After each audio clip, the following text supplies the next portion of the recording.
right. Welcome, Bob. Welcome, Charlie. Hello. Thanks for coming on our podcast. Our pleasure. Thank you. Yeah. So you own BMI Telemed, and we're going to obviously dive into that. But we met at our networking group, Charlie. It's called NPI, and that's been a fascinating place to meet people who are at a higher caliber. And you go right along with it. And Bob, it's been great to get to know you. And we're working with you guys, about to launch your new website, which is exciting. Yep. You guys are taking next steps in your business, which is awesome to be a part of. And we're going to dive into that. I'm fascinated by your business because I don't know much about it, and learning about it is exciting. That's why I like to talk to lawyers. I had a person running for judge on the podcast, Santa Claus. I like to talk to people who do things that I have no idea what's going on about. So we're going to kind of dive into the basics. We're going to dive into some of the meat of it. And we found it appropriate when we were talking about having you guys on, like when. And we're here at the New Year's, about the first weekend, and people are focused on weight loss. That's like one of the number one things. I'm going to lose 20 pounds in 2025 or whatever it may be. And you guys are assisting in that journey, which is really cool. So it made sense, talking about the new year and everything. And as I was thinking about the podcast this morning, making waffles, because that's like my favorite and my daughter's favorite, I was like, maybe I shouldn't have as many waffles, but they're so good. But for me personally, I've never taken any weight loss supplements or drugs or anything like that. And it's not like I have a bias for or against them, but I just have done the old fashioned way. I grew up playing hockey, so that was fine. My metabolism was great. Now it's gone downhill. I put on baby weight for sure.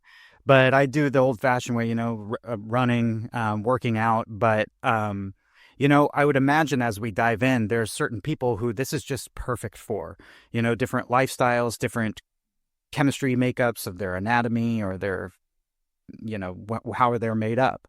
But before we dive in, I like to get to know you guys a little more. So there are two of you guys are business partners. How'd you meet?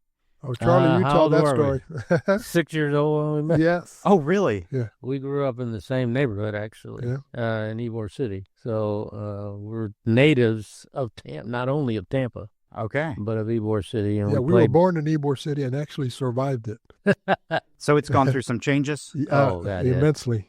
When we grew up, it was truly the Latin community. So it was a typical walking community of mostly Cuban Americans, but this is when we think Cuban Americans today, we think of a lot of Cuban Americans that came over after after Castro took over. But our families came over for opportunity back in the 20s, and in my family in particular, went to New York. That's where the work was, and migrated down to Florida, and so they seemed to settle in the same type of community. Ybor City was one of those communities. Yeah, that makes sense. Yeah, like my grandparents came over to work in the cigar industry in Ybor City. Mm-hmm. And that was in the late 1800s. My parents were born here. Wow. But that was like my dad was born, I think, 1908, something like that here. But they came over here to work. The reason it's called Ybor City, the guy who owned the cigar factory, his name was Vicente Ybor. There it is. Ybor being spelled Y-B-O-R, but a Y in Spanish is pronounced E. Right. So, Vicente Ybor came from Cuba to Key West because the wages in Cuba were getting too high. They might have been a nickel an hour or something back then. Competition was bad. So he moved to Key West. Uh-huh. And a rival of his moved to Key West also. Huh. And they had their competing cigar factories. And for some reason, Mr. Ybor's cigar factory happened to catch fire one night and burnt down. So he had to restart, and he said, well, I got to get away from this guy. So he had heard about this place called Tampa, where there was a port there where ships could get in and out. So he moved up. He bought some land on the east side of what was Tampa at the time, and he called that Ybor City after himself. And he built a bunch of little houses for his workers. And he had workers there from Spain, Italy, Germany, and Cuba. Huh. And each one of those groups, if you will, opened up their own clubs, right? Where they could all hang out together, and they ended up opening their own health clinics. The first HMOs in the country were right there in Ybor City. Because if you were in the Cuban Really? club, my family was in the Cuban club, my parents paid, I think, a quarter a week for health care. And we went to the doctor. They had a little clinic, and you went to go see the doctor there, and that's where you did all your business.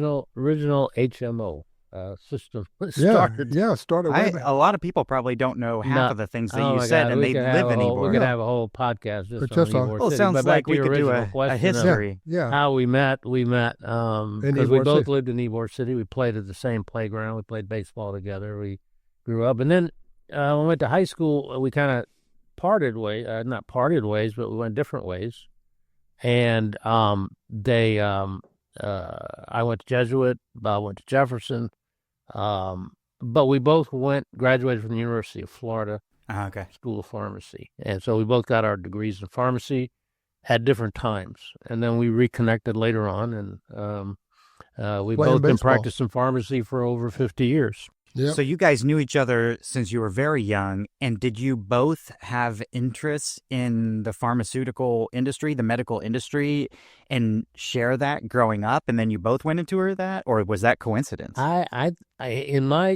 In my estimation, it was coincidence, but I don't know. Yeah, with me, it wasn't. Because, like Charlie said, always grew up playing baseball.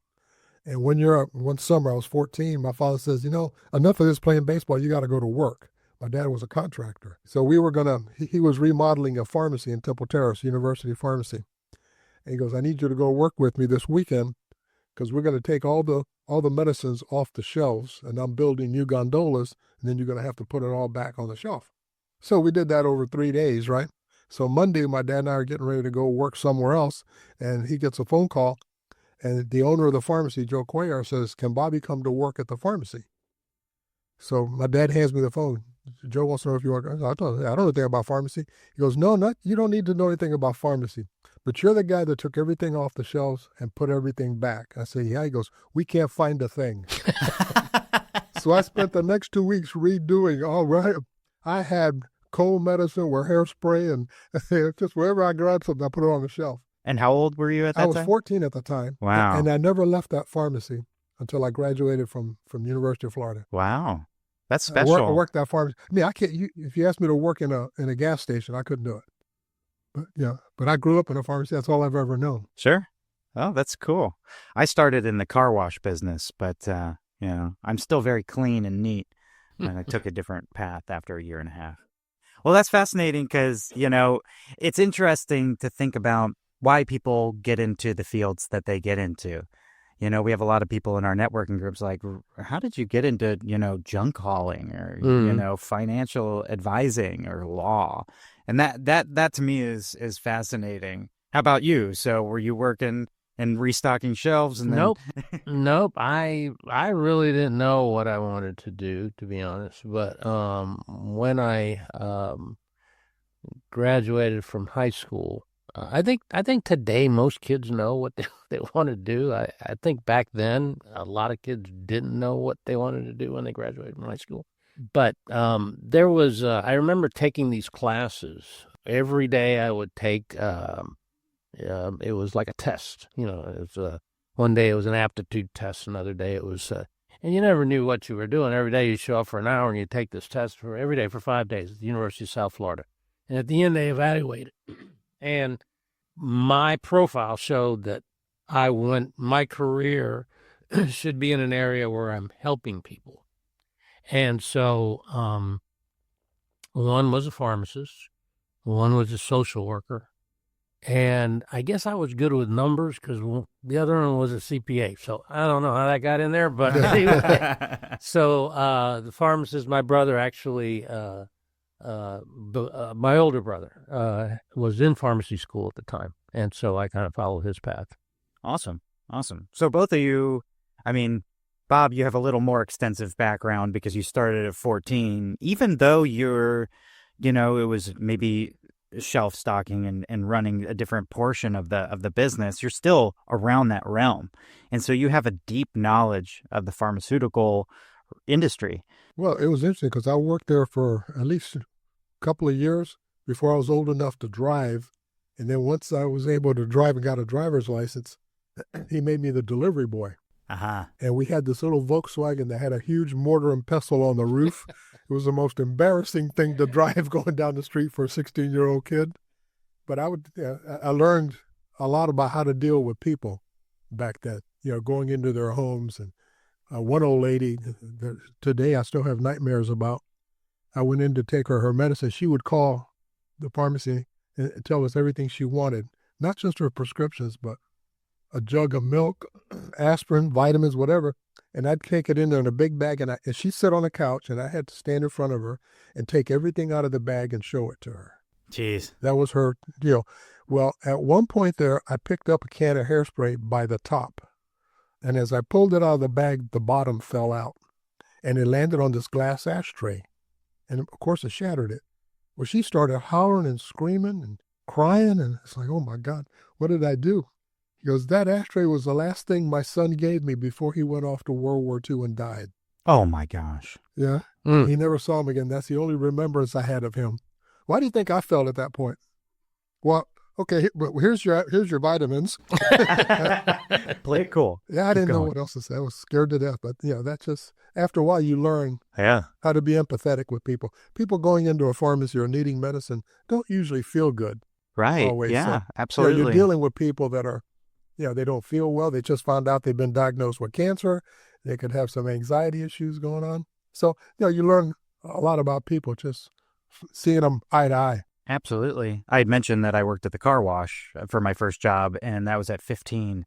So they hired me a year early than they were supposed to be able to. But that was my way into sales, because they were a really tight ship as far as car washes go.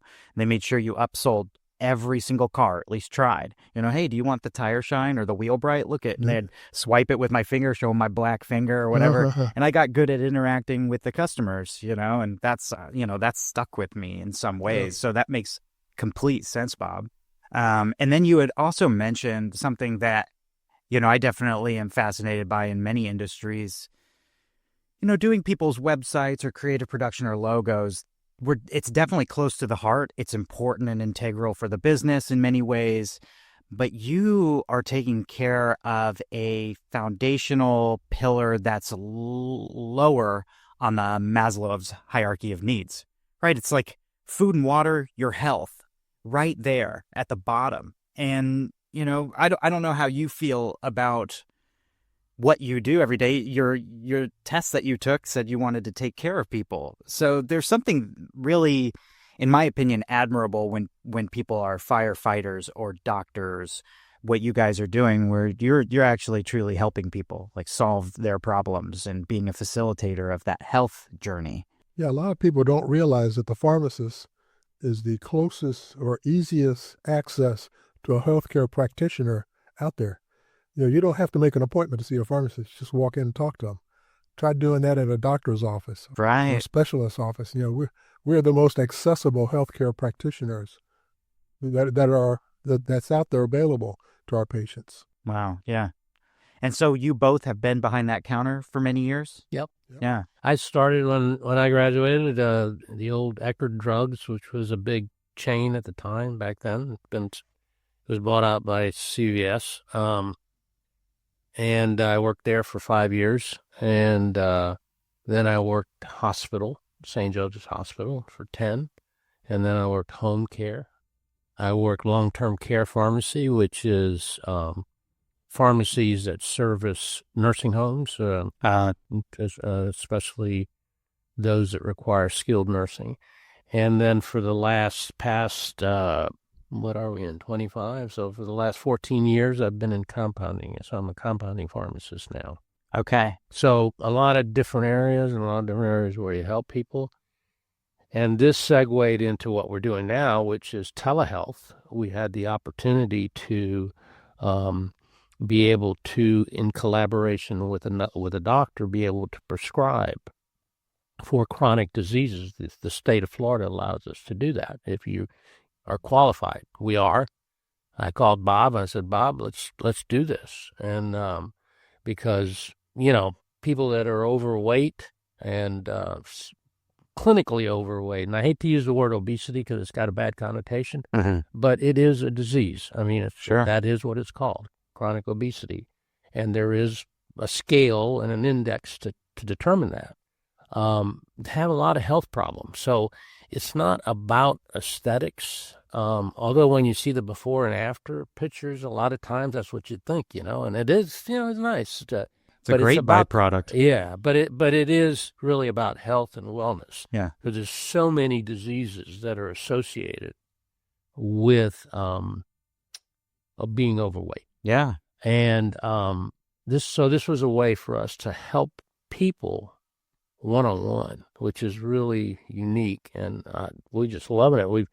I think we're in our 8th month, and we're really, really enjoying, especially all the success stories, and when they thank us, and that's really the reward. You really feel good. So now I know what that test meant when they said you want to help people, because we're really one-on-one helping people. Like Bob says, a lot of times people will come in, you're accessible. You go off to the side and you talk to them, but these type of interactions are much more in depth because we have to take a history. We have to be not only a pharmacist but a doctor, and we stick strictly with that chronic disease state of chronic overweight and obesity. I was just about to ask. That's your focus. That's your niche. That is it. Yeah. And we could be doing other chronic diseases, but we stick with that one. Yeah. Yeah, and one thing I wanted to bring in there, which Charlie started talking to me about this, I said, great, I want to get in it, but I want to be the first patient. I want to be the guinea pig, because I've never ever, as a pharmacist, recommended or suggested something to a patient. They come in and say, hey, I've got this, what do you think I should use? Or I think this is the best thing, because I've used it myself. Okay. So I said, well, if we're going to lose it, I need to lose weight, because at the time I was weighing 255 pounds. Wow. Well, you're looking great. Well, I'm down, as of this morning, 56. Wow. I broke 200, and I said a long time ago, if I can get to 199, we're going to party like it's 1999. All right. And, so that's been, over the 8 months, I've been able to lose all this weight. So I know the stuff works. That's so cool. I was just about to ask. The journey. It's a journey, as you mentioned earlier. Yeah. And it is, and it works if there's somebody there with you. Yeah. Helping you, like he helped me all the way through this. Well, that's part of your business from what I understand, because I've had to get to understand what you guys are doing. And a big question of mine was, have you been on this and utilized this? So that's great to know. I think that makes sense, unless it was like a cancer drug and you don't have cancer. You probably shouldn't try that one. Yeah. But other than that, this makes a lot of sense. So it's great to hear, because I was going to ask, what's it like being on it? Let's put this in context first. Yeah. Well, what this is let's lay the foundation. It's a class of drugs that really, I don't know a better word to use than revolutionary. This class of drugs, they're called GLP-1 receptor agonists. They mimic GLP is a glucagon-like peptide, which is a polypeptide that's released in the body when you eat. So this drug mimics that, but it makes it last longer. So it's a class of drugs that work by, it's not a stimulant like, people that have taken phentermine or, what do we call it? All those other amphetamines. Amphetamines. Like Adderall, because I know people lose exactly. weight, the Hollywood diet. Exactly. Sure. So this is a drug that works and mimics a natural substance in the body in order to slow down how the food moves through your stomach, and it gives you time to feel full sooner. So you eat less. I see. And it also has a neural pathway to the brain, to the hypothalamus in the brain, where there's a signal that controls cravings and satiety, which is being satisfied. And so that's how it works. Basically, is you eat less. And so we try to guide these patients. It is a journey. And so as, they didn't gain the weight overnight. People don't gain 50 pounds overnight. It's not reasonable to expect them to lose 50 pounds overnight. Sure. And they get that. So they know it's a journey, and it's so easy because right away, even though we titrate the dose up slowly so that their body gets used to it, right away they start feeling the effects of it, and they know, wow, this is good. Is that true, Bob? Did you feel it right away? Yep, I did. Cool. And it's a good feeling? Yeah, well, like a healthy? Like, you have to think trying about, to understand. Talk about, it took a long time for me to put all that weight on. Yeah. Because I love to cook. And the reason I love to cook is because I like to eat more than I like to cook. And I was it's always... a wonderful art. You get to eat what you make. Yeah. So now, I'm being satiated sooner. So I don't eat as much. Mm-hmm. And, I found out that, we could actually, my family was actually saving money. I was just about to say. On food bills, because we're eating half as much. I was eating half as much. My neighbor used to tell me, if you would eat like your wife, you'd look like her because she's very thin. So it does work. It starts the satiety very soon once you get started, and then but the part of the journey is to train yourself that you don't want to be on this for the rest of your life. You could be, diabetics are on it all the rest of life. You could be, but why would you want to? So part of our thing is doing the lifestyle modifications and showing them different ways to eat, slow down. So you're almost coaches as well as pharmacists. Yeah, well, if you think of it this way, weight loss is a journey. We're kind of the guide to the destination. The weight loss Sherpas. And, if you get to a fork in the road, like Yogi said, take it. Yeah, but which one, right? Yeah. So we're guiding the, patients through there and stay in constant contact. And that's all part of the service. It's all, not just the drug. We kind of have a three-legged stool approach. So the drug is one leg of the stool, and it does what it does. Bob just described how it feels, what it does, and how, I guess, unpainful that is. It's just an injection, correct? It's just a once-a-week injection. Once a week. Just like the same type of needle that diabetics use every day. In your thigh, for stomach? Insulin, it can be in your thigh, it can be in your stomach. The needle is so short, there's no blood. There's no. Wow. You don't even know. I mean, it's not even. It's not even like an insect sting. The people that do it for the first time, they go, "That's all there is to it." Okay. That's all there is to it. So step one, easy. So it's once a week. All right. And that's the third leg of the stool, which I was going to get. So the drug does what the drug does. We do what we do as guides in this journey.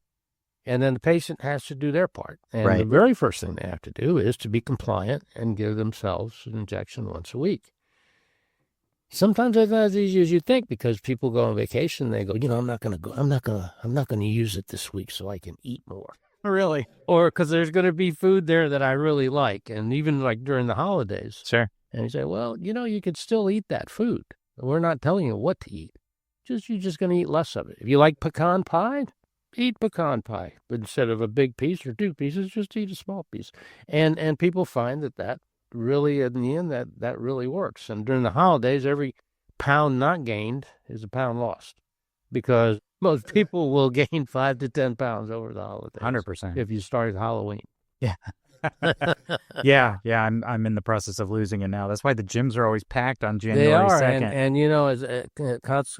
I'll probably bring this up tomorrow at MPI, but this Friday is considered officially Quitter's Day, if you've ever heard of that. Oh, is it? Yeah. Have you Where ever heard they of Quitter's join Day? And then they lose their luster? Well, health and wellness is the number one New Year's resolution. Right. And Quitter's Day was designated, I don't know by who, but at some point, as the second Friday of January. 80% of the people that start on New Year's resolutions quit by the second Friday of January. So that's when that exercise equipment that they got for Christmas starts getting clothes hangers put on it, because it's not being used. Anyway, so well, that's great. Like the way that you put it, as far as that, like 3-tier, three stools, and I would imagine that a lot of businesses out there that are prescribing this drug to people, I don't know if you call it a medication. Medication. It is a Medication? medication. Okay. Drug or medication. Medication. We like to say medication. Drug. Yeah, I like how like one of the first meetings you go to, hey, I'm your new chapter's drug dealer. Drug I dealer. like that a lot, you know, Yeah, but it's a positive. Yeah, drug. of course, of course. But, you know, I would imagine that you obviously have competitors. And one of your, you know, value propositions that's unique above your other competitors is that you actually care for the people that you work with and work with them. It's not just like, here's the dose, here's the vial, whatever it may be, here's the product. Check you later. You have an ongoing relationship. How does that look like? Do you check in with people once a month? Do you call them up? Do you have an consistent email correspondence? I think Bob can speak to it. I think we both have the same philosophy. We check back with them every 3 to 4 weeks. Great. And but we make it call us whenever they have an issue. Yeah.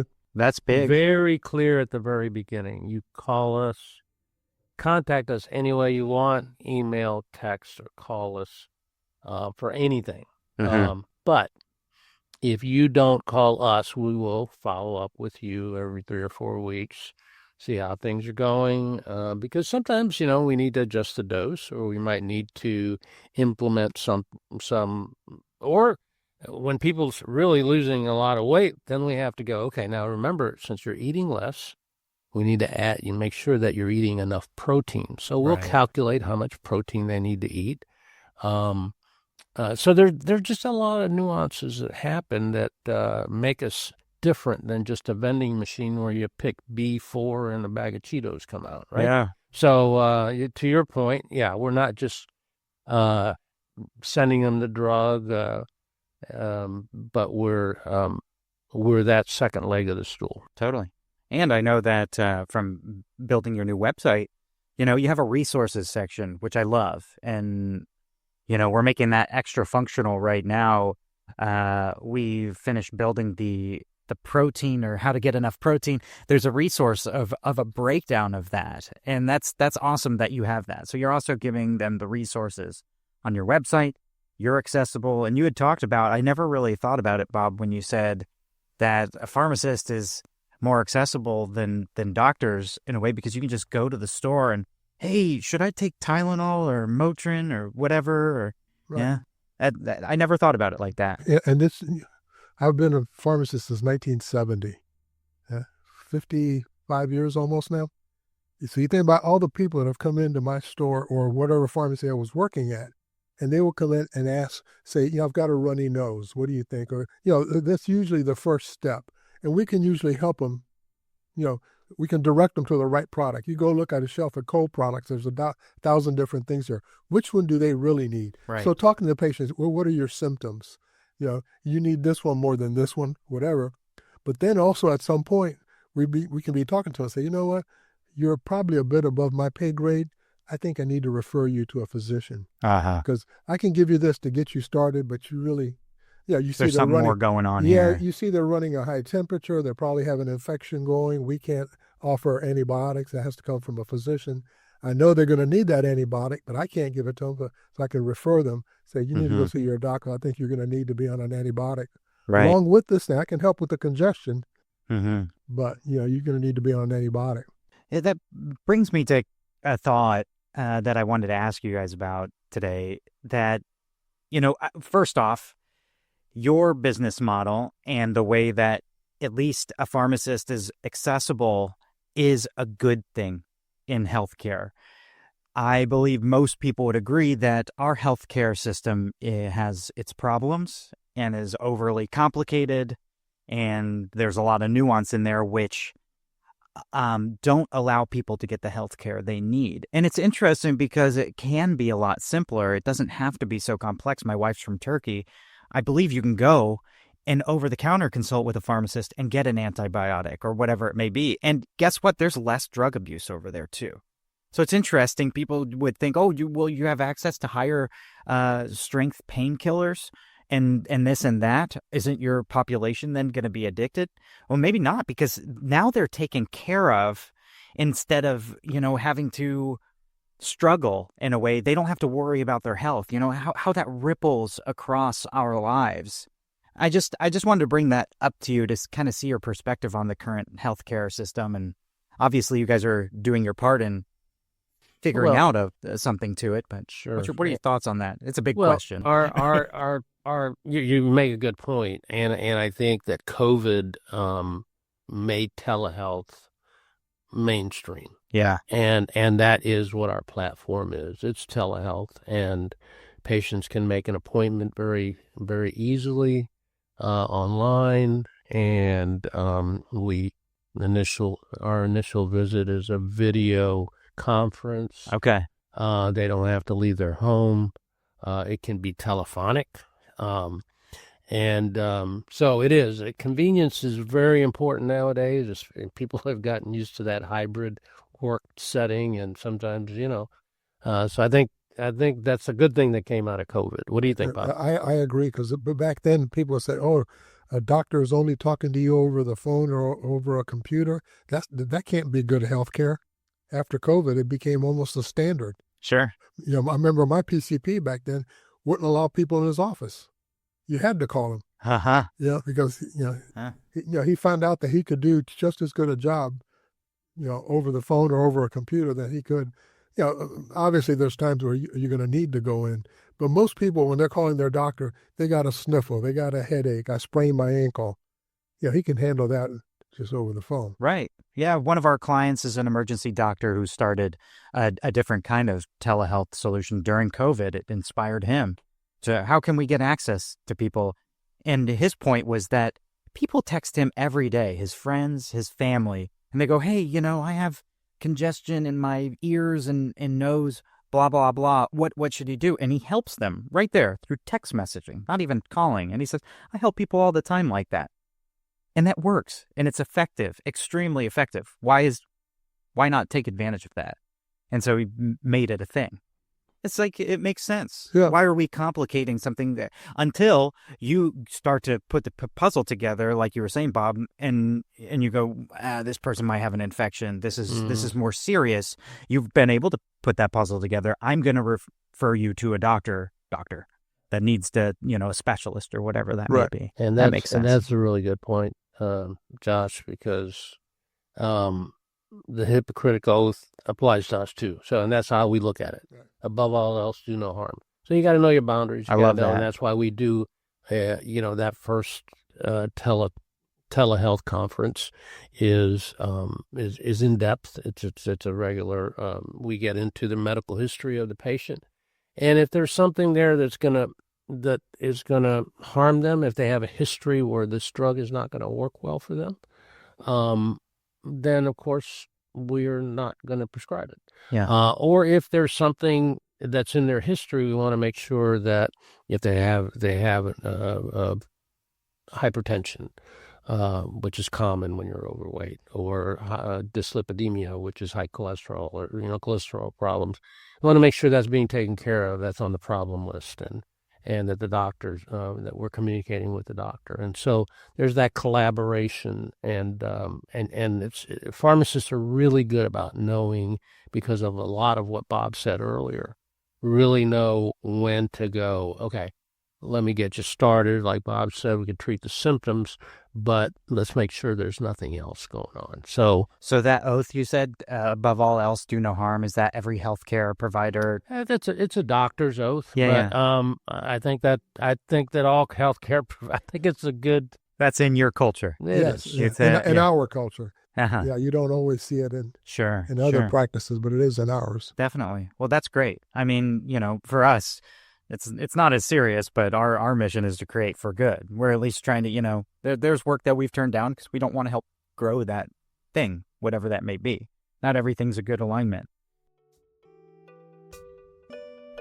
Let's face it. There are times a business absolutely needs a new website built from scratch, done the right way, and Naaman Creative can help with that. However, in some cases, you don't need to rebuild. At Naaman Creative, we specialize in transforming existing websites with ongoing management, maintenance, SEO strategy, functionality enhancements, and performance upgrades that drive new traffic and engagement. Do you have an existing website that you're looking to evolve and grow? Connect with us at info@naamancreative.com or visit our website at naamancreative.com to get started. you had talked about your how you guys met each other and got the business going. But one of the nuances that you had brought up to me prior is you have to be certified in a way from the health department or the board of health. What's that like? I imagine it's not easy. Now, Bob. Yeah. You want to take that? Well, yeah, I was on the board of pharmacy. Okay, maybe for it the is state of easier. Florida. So, Well, that's not what he's saying. You certified yourself. But he's very good at administrative. yeah. But the board of pharmacy realized years back that pharmacists, have this ability. Pharmacy students going to pharmacy school now are probably taking courses equivalent to what the medical students were taking when we were in pharmacy school. And their education level is much higher than ours was on certain things. So, they could really, if you want to practice at the top of your license, things you've really been trained for, the board realized that, there's more things pharmacists can do to help the patients, in the state of Florida. So they approved pharmacists being able to go into a collaborative practice with the physician to treat chronic diseases. So you take these courses, and you become certified. If you can pass the final, you get your certification. The board certifies you. You apply for a license like we did. We wanted to treat chronic obesity patients, chronic overweight and obese patients.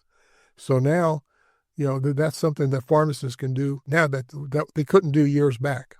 So, the Department of Health allows the Board of Pharmacy, which works under them, to write rules and, regulating the profession of pharmacy. Yeah. So now we have upped the level of practice that we can utilize to help our patients. That sounds like it's a step in the right direction. Just to add to that, it still requires us to take more courses and even so there's ongoing more continuing education than the average pharmacist has to take in order to keep up this certification. Yeah, because the scientific scientific advances, you learn more. Research might discover something that you can build upon. So that's good to hear that there's continuing education.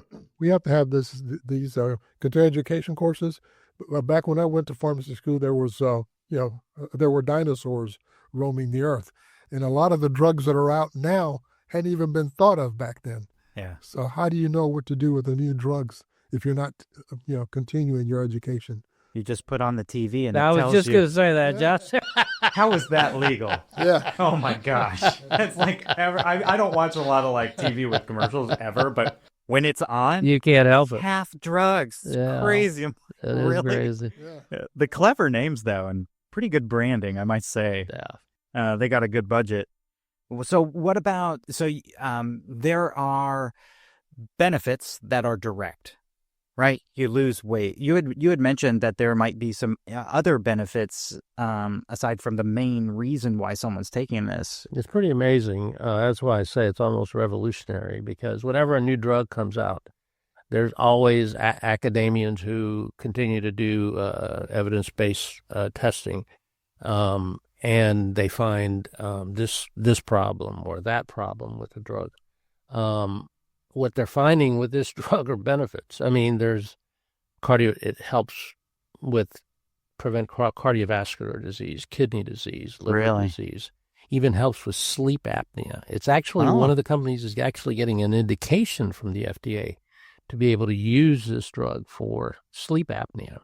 And that's actually happened to me because I've been sleeping with a CPAP since 2002. Really? And I just took a recent test. They told me I don't have sleep apnea anymore. Wow. So that's huge. So they keep coming out, and it just goes. They're also for addiction. I mentioned cravings. That there's a neural pathway when you with this drug that affects. I say with this drug, with this natural, let's call it a natural mimicking drug, that has a neural pathway to a part of the brain that reduces cravings. So guess what? They're also finding that it helps with addiction, with opioid use disorder, OUD. They've found now there's a study going on with Alzheimer's. Wow! It truly is revolutionary. When did it come out? When did it? Hit the actually, market? that's another thing. So just for context, we're talking about people. The drug, one of them is semaglutide. That's the name of it. The manufacturer's product is Wegovy for weight loss and Ozempic for diabetes. There's a drug shortage because they say that over 60% of the adult population will be on this drug at one time or another. Think about that. That's a lot. And so they can't keep up with the demand. And that's why sterile compounding pharmacies that are in compliance with state and federal regulations are able to make it. And that's why we're able to dispense that. But it's this class of drug, to answer your question, when did it come out? It's new now. People would think that it's new, but it actually came out in 2010. So the very first one that came out just came off patent. So this class of drugs has been out that long. And so we know a lot about it. But it's just now, because that drug was every day. You had to give yourself an injection every day. And now they've modified it where they've made it a 39-chain peptide. They added, we won't get into the chemistry, but Bob and I like to talk chemistry. But anyway, but it's so able to give it once a week. So now it's become popular because giving yourself an injection every day is not going to be as compliant. Yeah. But that drug actually came out in 2010. It's off patent now, so it's been around for a while. This class of drugs. Mm-hmm. That's amazing. Yeah, and there was at the time, there was only one of the GLPs, semaglutide. Then they started doing research, and now Mounjaro, these other ones, tirzepatide, is a GLP and a GIP. And I'm reading that there's research going on. The company's working on adding a third peptide to that combination. So it's getting better and better and better. Sure, of course. We're on the very early in the research on this drug and the benefits it's going to have going forward. Yeah. I mean, it seems like that. I mean, right away, if you lose weight, that ripples across your body and your health in general. But then in addition, all the things that you described, that's, with addiction, if that can help in some ways addiction, and if they start to formulate that for particularly people who maybe are addicted to something, but they don't need to lose weight, that's truly revolutionary. That also will help the world in general, because if people are healthy and taking care of themselves better, they're treating each other better, they're treating their families better and those who they need them for care or whatever it may be, working in the world, discovering new drugs, it ripples. It's this enormous domino effect. It's just wild once you really dive in. That's why I was excited to talk to you about this, because it does pump me up to hear the success of where this is going. Yeah, well, that's a good word, because we're pumped up. We love doing it, and both Bob and I both basically are, I guess we could say, we're retired. I don't know about you, but I was tired yesterday, and I'm tired again today. So I guess I'm retired. But that's why you started your own business. But something like this is just so gratifying to help people, and especially when you know that it really is about health and wellness. And sometimes people may be starting this because they're thinking aesthetics, but we know that it's more than that. And I tell people, I'm looking at your lab work. Yeah, your cholesterol's a little bit high. They think a little bit high is a lot higher than they think it is. I said, but well, look, next time you take your labs, you're going to see that come down. Your A1C is going to come down. So a lot of markers and indicators it will show the results of other things that lead to bad things. Yeah. But they're looking at their weight. They're feeling good. They're they right away their clothes feel better on them, and actually some of them lose so much weight that I had one patient say, Charlie, I hate to do, when I was following up with her, she said, I hate to tell you this, but I'm eating less, and I'm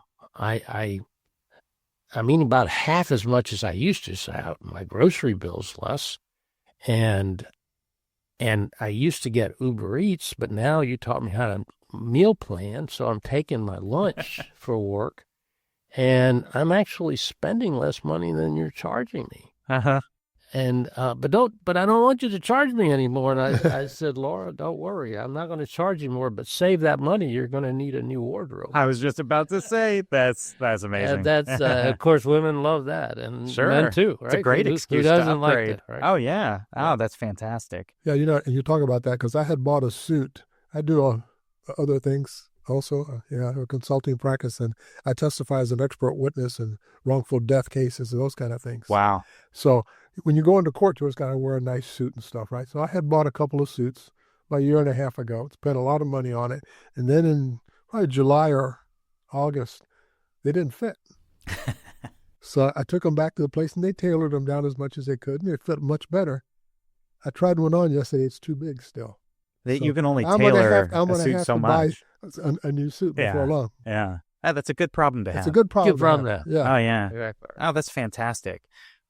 Real quick note, I think for the website and your the articles section, a series that would be great is the additional benefits of this. I'm working on that. And doing one at a time, spelling it out. Yeah, I'm working on that right now. Cool. Yeah. You're a content machine. I love it. Yeah. I love it. I love that doing is it. exactly, And I love doing that. Because it's great. It's great. Yeah. I'm always looking. So great. Keeping up with it and reading it. And, Bob probably gets tired of me sending him articles. He sends me all these articles. What do you think? I said, I think it's great. He goes, can you say something besides it's just great? It's wonderful. It's wonderful. Fantastic. Because he is the content machine. Yeah, he is. You're looking at bees. You have the queen bee and you have the worker bees. I'm the worker guy. Right on. Yeah. Well, at least you know your strengths. Yeah. That's important as a business partnership. It's like, where do you play to your strengths and how do you support each other? Right. It's good to not like the same things because you guys can help each other in realms that you don't want to do. That's fantastic. Especially, being retired new business owners. That's amazing. So you have to be able to, number one, I was going to comment that you're so passionate about it. That is a necessary part of the equation for making sure that you're successful. And it sounds like you got it and there's no problem there. Now it's just growing it, putting things in place and watching it flourish, just making sure you're watering it, There's no doubt. Pick up on that too. They pick up on that passion. 100%. It's motivating for them. Absolutely. So it's motivating all the way around. They're seeing the results. It's motivating. We're encouraging them. They see our passion. And then you're encouraged back from their success stories. Yeah, so it's kind of a circle in it. Yeah. And a little thing like, you need to do 150 minutes a week of exercise. Now, just like we were talking about the people going to the gym second Friday in January. Uh-huh. Well, that's not sustainable. You tell a person to go join a gym.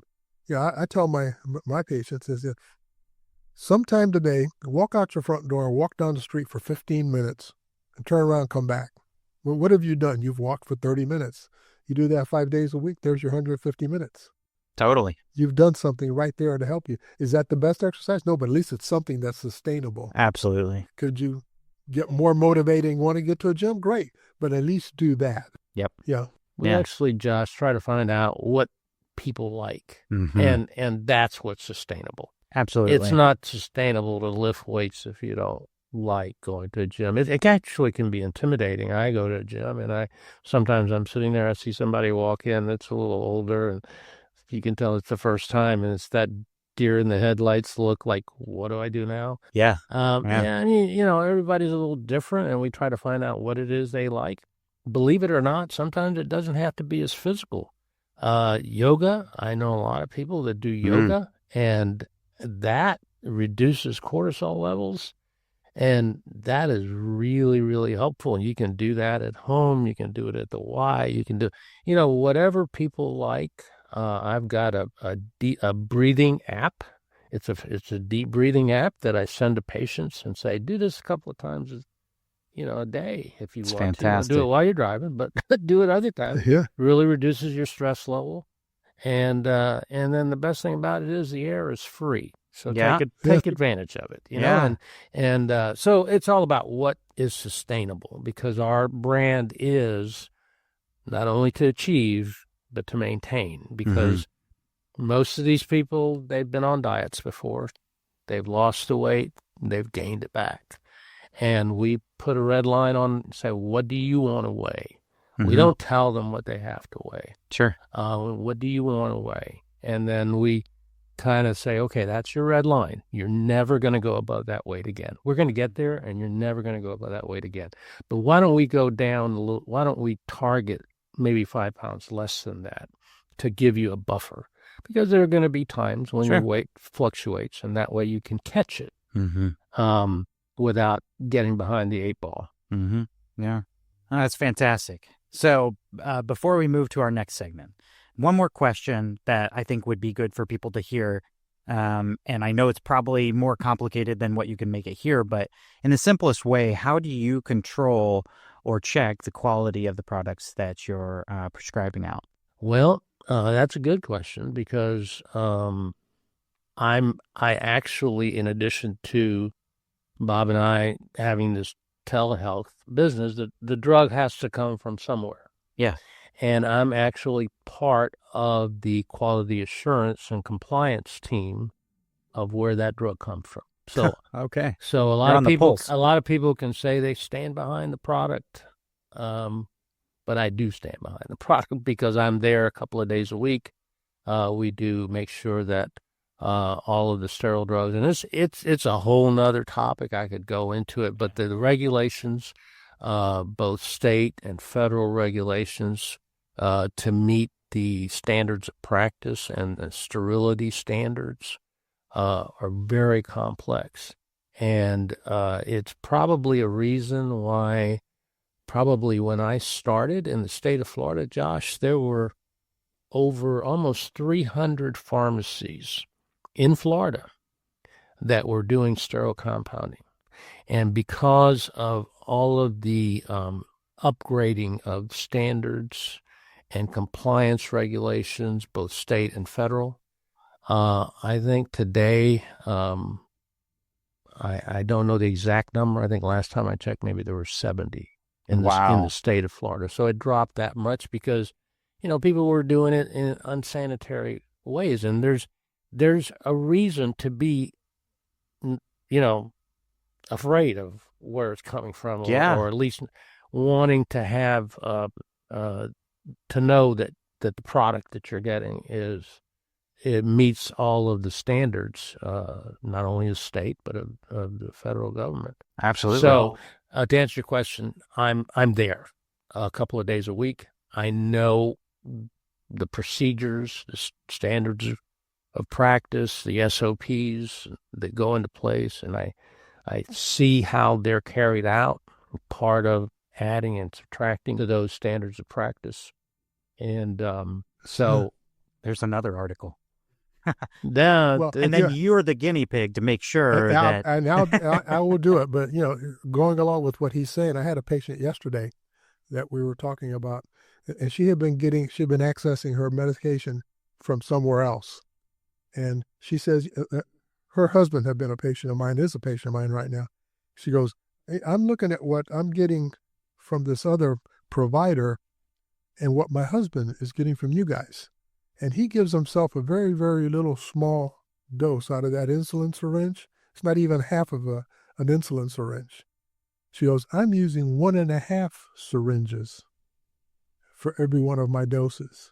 Huh. So that's like 5 times. So what happened? Is that a counterfeit drug? Is that something that's been really watered down? But, it's just not, you don't know what's out there. That's why I think people need to know where they're getting their medicine, know it's coming from a reputable source. They have reputable people backing it. Absolutely. And that's important. That's more important in so many realms these days, whether it be the things that you're putting in your body, whether it be a drug or a food, a medicine, or information into your head. Yes. Yeah. It's wild. But that's great to know. I didn't know that. And so we have reached a point in the episode. It is called Rapid Fire. Okay. All right. You ready for this? I don't know. All right. This is why I like to not tell you what's coming. It's my favorite part. So ultimately, I'm going to ask you both a few questions. I eliminated like 1 or 2 because it's 2 of you for time's sake. But ultimately, if you can keep your answer as concise as possible, that's the goal, aka rapid fire. But if you want to expand on it, it's all good. You'll just lose points. Just kidding. So Are you going to direct the questions to B or Bob, or? let's do Bob first. Okay. And then Charlie. Okay. Sounds Okay. So your biggest source of inspiration. My biggest source of inspiration was myself and the need to lose the weight because I was not feeling good at the time. And when Charlie brought up this idea, I said, this is great. I'm going to be the first patient. That's awesome. That's great. Patient zero.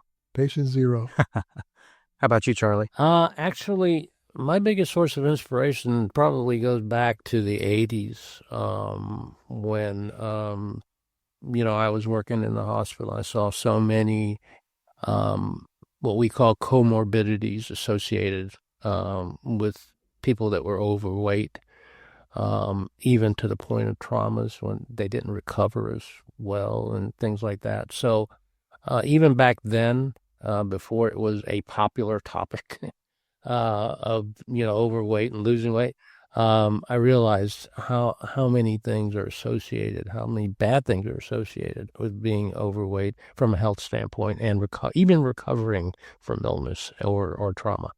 Yeah, makes a lot of sense. It's a big deal right now. Mm-hmm. Great answers. You're doing great so far. I'm going to try not to use the word great, but it's a great word. All right. So do you have a favorite book? A favorite book, The Pillars of the Earth. All right. I haven't heard that one. It's a great book. Fiction? Nonfiction? It's fiction. It's set way back in the probably the biblical times. It was essentially about the building of a cathedral in Europe. And over the 150 years it took to build this cathedral, and the stories of the people that were building it, and the wars coming from other tribes, if you will. They'd come and burn the place down. They'd have to restart. And then it was just a great, great book. Very, very. I wish I could remember the author, but it was called Pillars of the Earth by We'll put it in the show notes and I'll have the author. Yeah. Cool. Awesome. How about you, Charlie? Well, as Bob was saying that, I was trying to think of something that would be really scholarly. But, I got to be honest. I mean, the book that comes to mind is a book on Tim Tebow. And so I think people know who Tim Tebow is, probably. Both Bob and I are big Gator fans to begin with, but I think the message and why I look at him as a heroic figure and reading the book is how he not only through his own athleticism, but just his leadership, how he brings out the best in the people around him. And let's face it, sports is, whether you like sports or not, it's life. Life is about being part of a team. And you mentioned earlier people knowing their own roles, and that's just like sports, right? Not everybody can play shortstop, not everybody can pitch, but you play a role.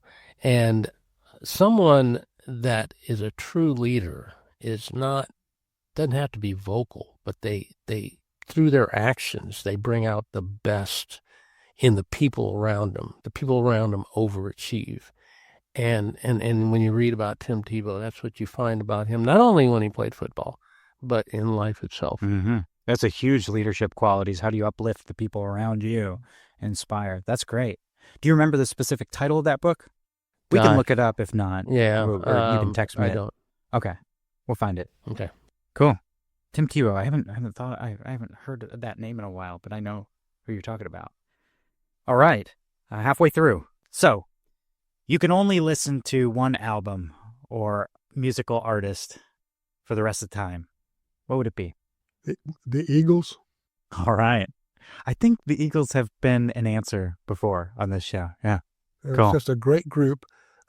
I played a lot of music in high school. Well, started in elementary school playing trumpet. Went all the way through high school, playing a few bands, Saturday night bands and New Year's Eve bands and those kind of things. And I'd have to say, yeah.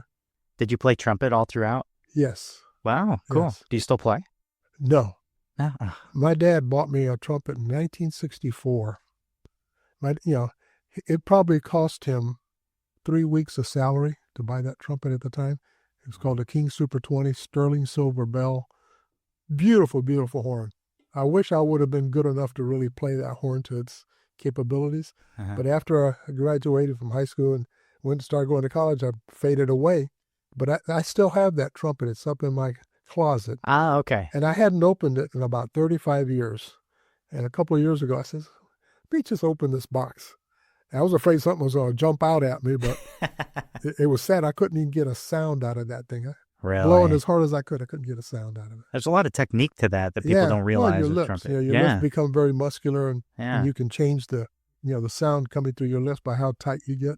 Well, let me know if you can get a sound out of it here soon, and you can be featured on one of our tracks here with Jordan. You wouldn't want to feature me.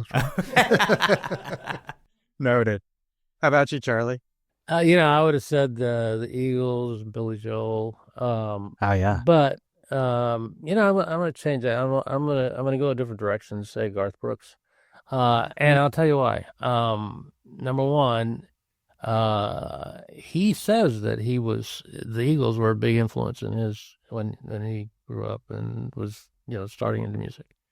And number two, if you've ever seen him live, he's probably the best entertainer I've ever seen. Oh yeah, yeah. He just puts on such a great show. Yeah. So after I saw him live, I became just a huge, huge fan. So, I'm going to go with Garth Brooks. Garth Brooks. Can I say one thing about the Eagles that I forgot to bring in? You're allowed. I'll allow it. Thank you. When they do a song, or when they were doing their songs, they're actually singing in 5-part harmony. A lot of people don't realize that. There's 5-part harmony going on. Amazing. In all their songs. It's amazing. That's amazing. huge. Yeah, they are. How talented they were. Not only singing, but songwriting and things. They were just a very talented group. Right. For me, that's like the ultimate test is when you go see an artist live, or what can they actually perform and do real. Right now, it's a beautiful thing that we can harness technology. You don't even have to make a sound out of a trumpet, and you can have a trumpet orchestra album if you want. But the true test is seeing them live. How was that? How did they perform? How did they make you feel? Did it sound great? And there's nothing better than seeing someone you've listened to for so long and go, yes, it's perfect. Mm-hmm. For me, like when I got to see a band called Nickel Creek live for the first time in Indiana, we just saw them the other year. They are perfect live. No wrong notes. I mean, it is perfection. They're just unbelievable musical artists. They just ooze talent, and just no better feeling. It brings me to literally tears. My wife and I are like sitting there crying half the time, half the performance. Have you ever been to a bluegrass festival? I have not. No. If you ever watched a bluegrass band play, sitting up close to them, my wife and I have been going to bluegrass concerts since the 80s. Those are the best musicians I've ever seen. Yeah. Picking as fast as they're going, and they never miss a note. Uh-huh. And these guys are just so good. I don't always necessarily like their voices. Sometimes they get too high-pitched for me. Yeah. But their musical ability of picking those string instruments is just beyond belief. You would love Nickel Creek then. Oh, yeah. They're like folksy. They got bluegrass in it. Their mandolin players, like one of the most famous mandolin players in the world, Chris Dial. Oh, my gosh. Just watching that guy up close and watching those fingers fly across that tiny little instrument is beyond belief. Wild. Cool. Usually that question takes the longest. Here's the last one. How do you define success? How do I define success? In one word, happiness. I've been able to get to a point in my life where I'm happy. I was successful in all my endeavors to get to this point where I could retire, raise my kids to where they could become contributing members of society and not a burden to society. That to me was a success. 100%. That's great. When Jordan was on the show, happiness was his answer. Happiness is probably the most common answer. I like to ask these same questions to all my guests over all these different industries because you see the common threads. You also see the differences depending on who they are, but a lot more commonality. That's what I like. I'm a little more corny. More corny than happiness, huh? More corny than happiness is just being able to make a difference in somebody's life. I don't know. It's just That's it. I love it. Yeah, that's huge. And you're doing that every day. A couple more things to wrap up. So both of you have won rapid fire. Congratulations. You did well. So to wrap things up, I love asking this question, which is a piece of advice that you've been given or that you have, that you love, that you'd want to tell anybody listening, regardless of their profession, age, what their goals are. I'm saying because there were so many. I had so many mentors over the years who taught me things, but it was always to be empathetic to the person you're dealing with in business.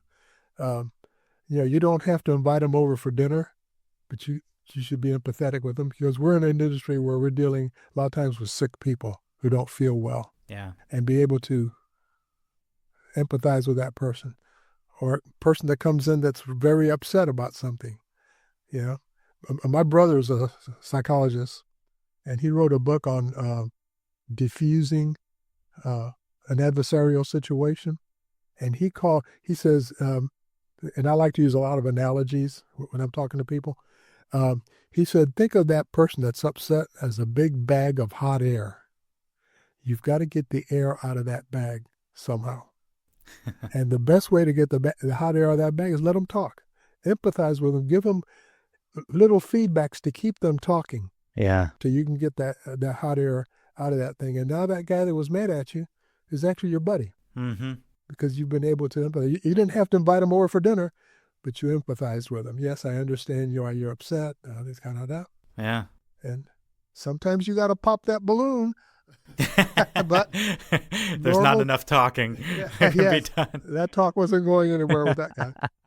I know that letting people talk is a big thing, when you're dealing with like new people who are leads in business, or if you're in the dating scene, asking them about themselves and letting them talk, and like actively listening about that, not dominating the conversation, goes a long way. Mm-hmm. Well, I have a comment to add to that, if I may. Talking about way back when I was in the dating scene, I went to a gym and asked this lady who was going to show me around. I said, take me to a machine that's going to make me more attractive to the ladies. And she took me to the ATM machine. And I've never liked her answer. I was taking a drink of water at that time. You almost made me spit up for the first time on the show. That's great. That's great. How about you, Charlie? Well, I don't know if I guess I'm still being corny. Passion. Just be passionate and follow passion.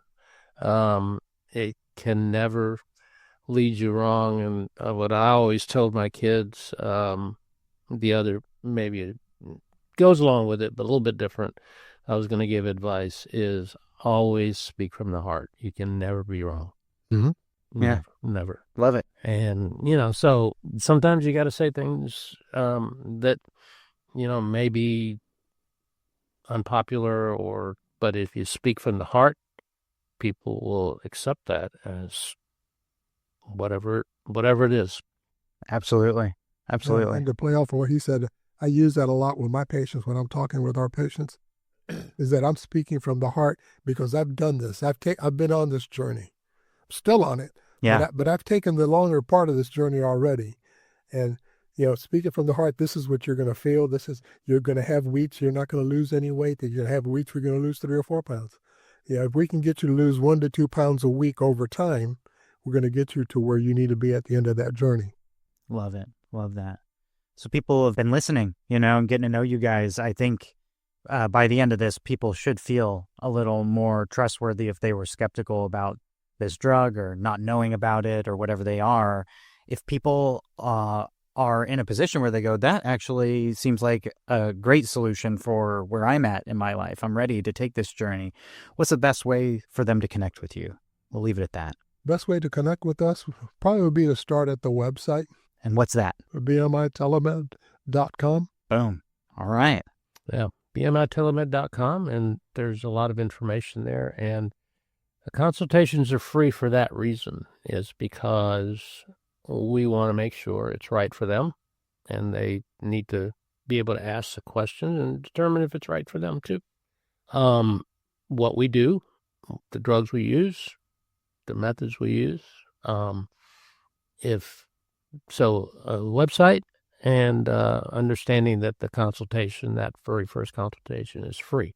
That's awesome. There's not going to be a charge if they decide, hey, nah, I don't think I want to do this.